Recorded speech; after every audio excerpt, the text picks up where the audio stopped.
중요한 점은 미국 내에서의 이 비확산에 대한 확신을 가진 그런 전문가 집단과 여론 집단이 굉장히 많기 때문에 행정부가 일시적으로 그런 걸 추진해 볼 수는 있지만 아마 큰 동력을 가지고 이렇게 오랫동안 추진해 나가기는 어려울 거다라는 관점을 가지고 있는데, 사실 이것도 좀 설명이 많이 필요한데 이렇게밖에 말씀드릴 수 없는 좀 양해를 부탁을 드립니다.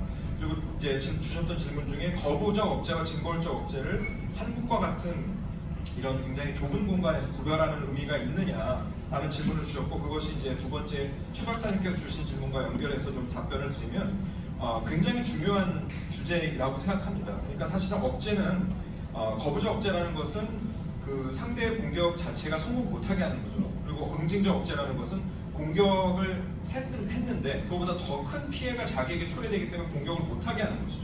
그런데 이제 어떤 생각이 존재하냐면은 북한이 핵을 일단 우리의 거부적 억제를 뚫고 성공시킬 수 있으면 할 수 있다는 생각이 존재합니다. 그러나 억제라는 논리는 그게 아니고 그 공격을 한 다음에 더 큰 피해가 생기기 때문에 공격 자체를 시도하지 못하게 만들 수 있는 힘을 말하는 것이거든요.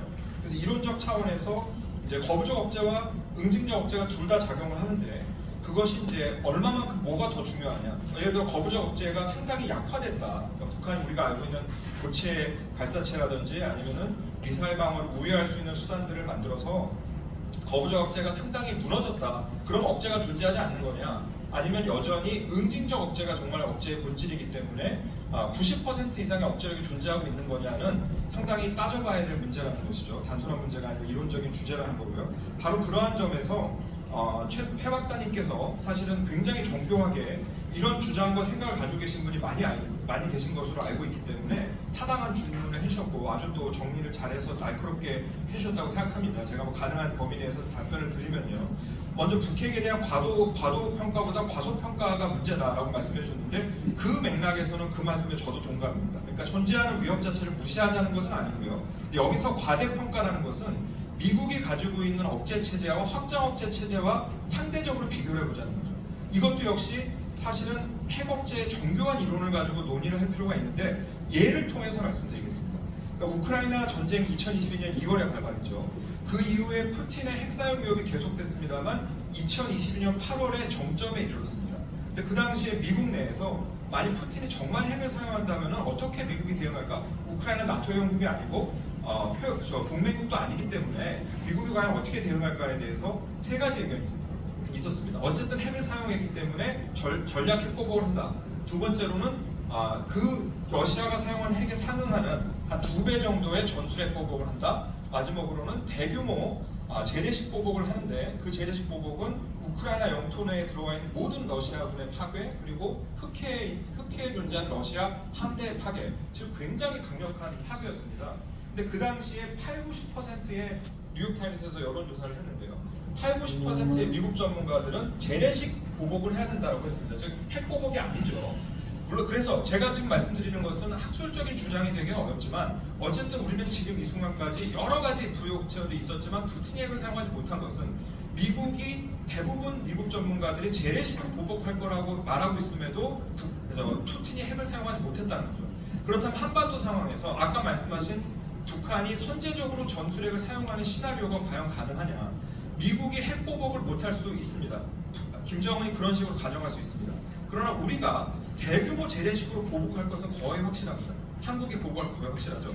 그러면 북한도 그걸 막고 가만히 있는 게 아니라 거기에 상응하는 좀 더 강력한 핵보복을 할 겁니다. 전술핵의 개수를 늘린다든지 폭발력이 더 큰 걸 한다. 그러면 미국도 바로 핵을 쓰지 않을 수 없는 상황에 처하게 되고 핵보복을 하게 될 겁니다.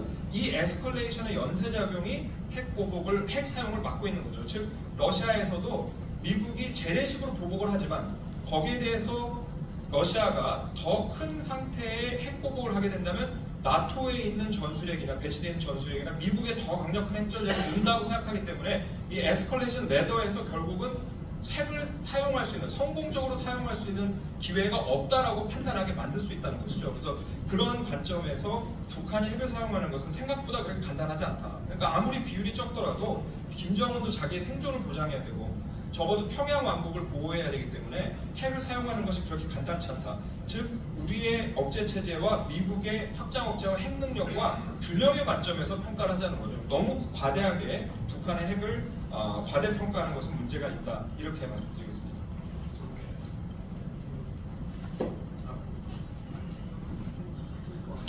Okay. First of all, thank you for the questions. Unfortunately, just really not enough time to answer them all. So, Dave, I'm going to ask. I'll just leave it to Dave. We'll answer your questions. Because you know how I feel on it anyway. But I think they were good questions to make everybody think.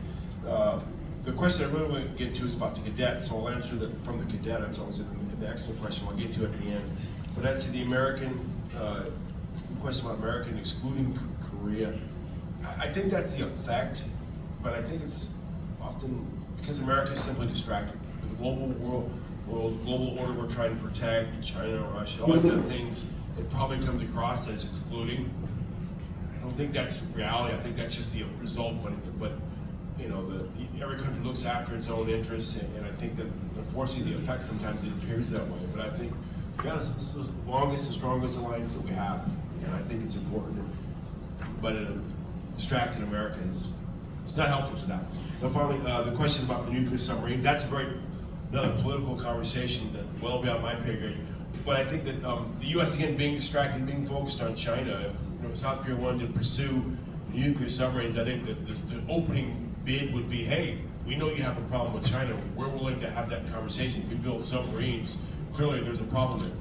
But that opens the political can of worms with you're right next to China. What is that going to do? So that's a difficult conversation that I don't know how to go with that. But I don't disagree. Nuclear submarines would help Korea, but that's a tough one. But the question I really want to answer is I really like the question from the cadet. I thought, Mr. Cadet, I thought it was a good question. How do we guarantee elites protection and privileges? That is the key question. How do we communicate with the people who we can't talk to directly, who don't know exactly who they are, and who don't know us and don't trust us?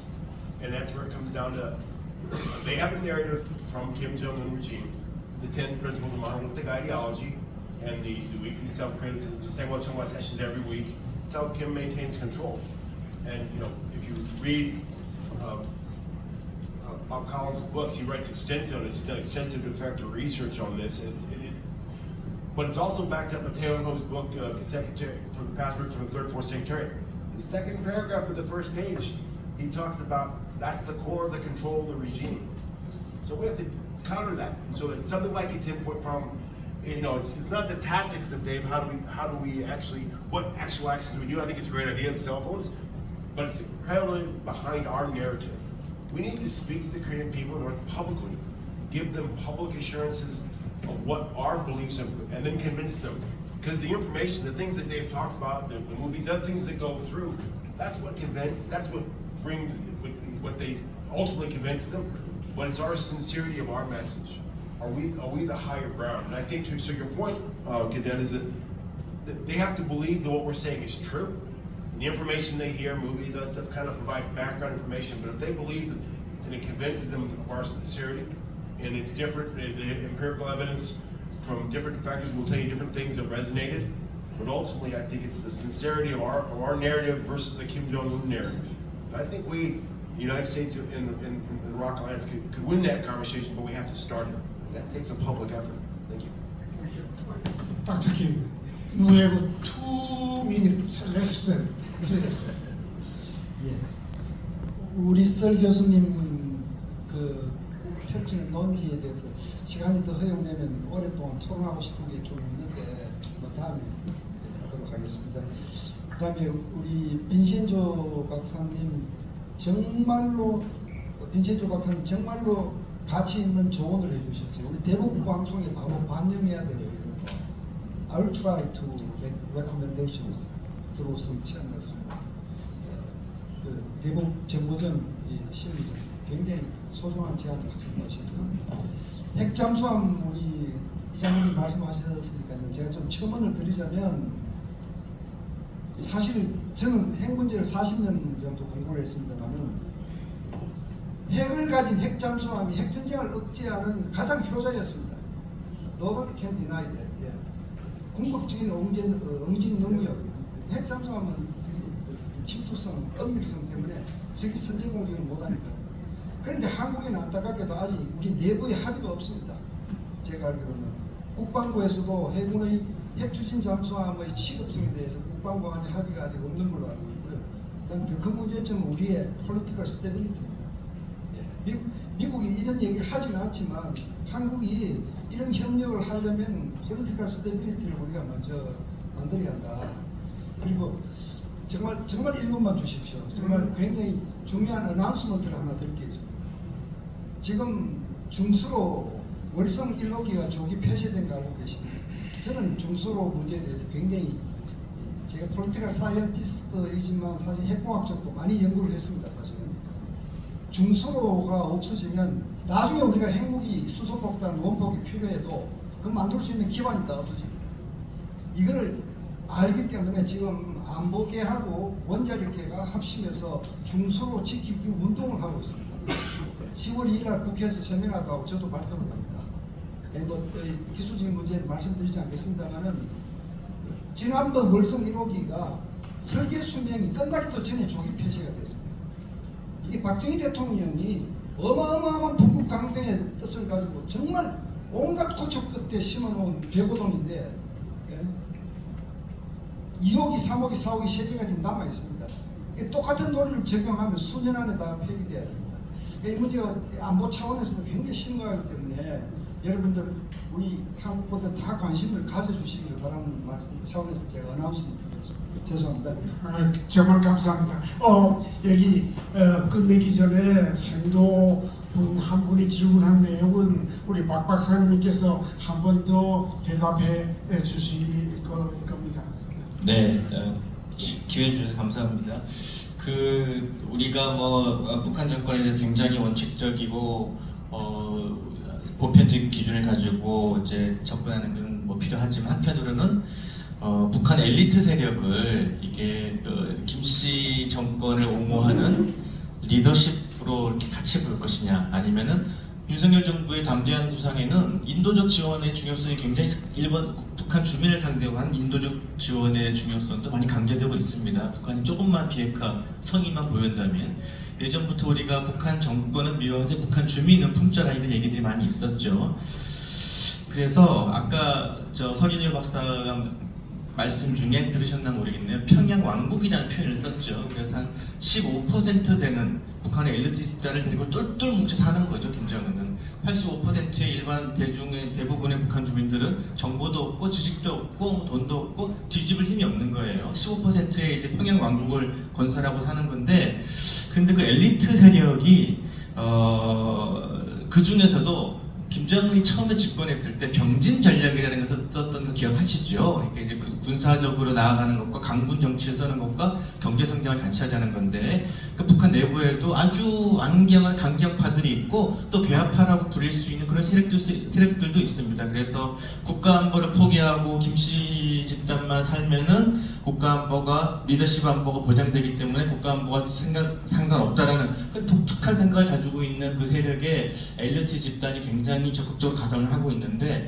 일반적으로 제가 정답 못 드려서 미안한데 일반적으로 이렇게 하나로 다루기보다는 그 중에서도 아주 핵개발을 중심으로 얼토당토 강경파들도 있고 개화파들도 있고 또 장성택으로 대표되는 친중파들도 있었고 제거되었지만 다양한 세력들이 있어서 조금 정교하게 접근을 해서 리더십 안보, 집권 안보에 몰두하는 엘리트 세력과 그렇지 않고 우리가 또 품을 수 있는 이렇게 유화적으로 다가갈 수 있는 엘리트 세력을 좀 구분하는 그런 정교한 노력이 필요해 보입니다. 이상.